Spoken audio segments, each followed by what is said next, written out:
Welcome to my YouTube channel. বন্ধুরা, আজ আমরা পঞ্চম শ্রেণীর আমাদের পরিবেশের প্রথম পর্যায়ক্রমিক মূল্যায়নের একটি নমুনা প্রশ্নপত্র আলোচনা করব। দেখো, এখানে পরীক্ষার্থীর নামের জায়গায় নাম লিখবে, বিভাগ লিখবে, রোল নাম্বার লিখবে, বিদ্যালয়ের নামের জায়গায় নাম লিখবে।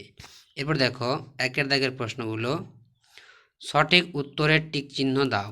এখানে তোমাদের 4টি করতে হবে, হাফ নাম্বার করে 2 নাম্বার। দেখো, একের দাগে সঠিক উত্তরের টিক চিহ্ন দাও। আমাদের শরীরের বর্ম হলো ড্যাশ। আমাদের শরীরের বর্ম হলো ত্বক। আমাদের শরীরের বর্ম হলো ত্বক বা চামড়া। কোমর থেকে হাঁটু পর্যন্ত বড় হাড়টির নাম হচ্ছে ফিমার। ফিমার।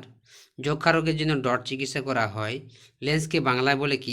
আতস কাজ। এরপর দেখো,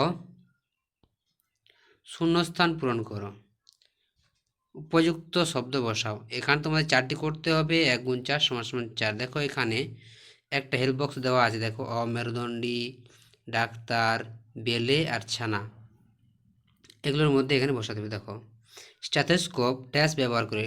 স্ট্যাথোস্কোপ কারা ব্যবহার করে? ডাক্তার। তাড়াতাড়ি জল বেরিয়ে যায় বেলে মাটিতে। এটা বেলে মাটিতে। দুধে লেবুর রস দিলে কি হয়? দুধ তাড়াতাড়ি কি হয়? ছানা হয়ে যায়। চিংড়ি একটা অমেরুদণ্ডী প্রাণী। এরপর দেখো, 3-এর দাগে কি আছে? একটি শব্দে বা বাক্যে উত্তর দাও। 1 × 4 = 4। এখানে 4টি করতে হবে। 4 নাম্বার। দেখো, কয়টা দাগে কী দেওয়া আছে? বাড়িতে ওআরএস তৈরি কিভাবে করবে? গরম জলে 1 চামচ চিনি, 1 চিমটে নুন দিয়ে ওআরএস তৈরি করা হয়। চামড়ার রং কালো হয় কেন?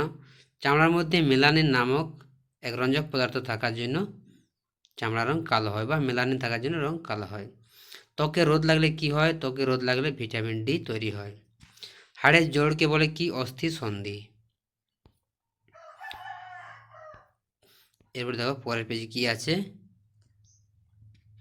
দেখো, কি করে বোঝা যায় যে যক্ষা হয়েছে? কি করে বুঝবে?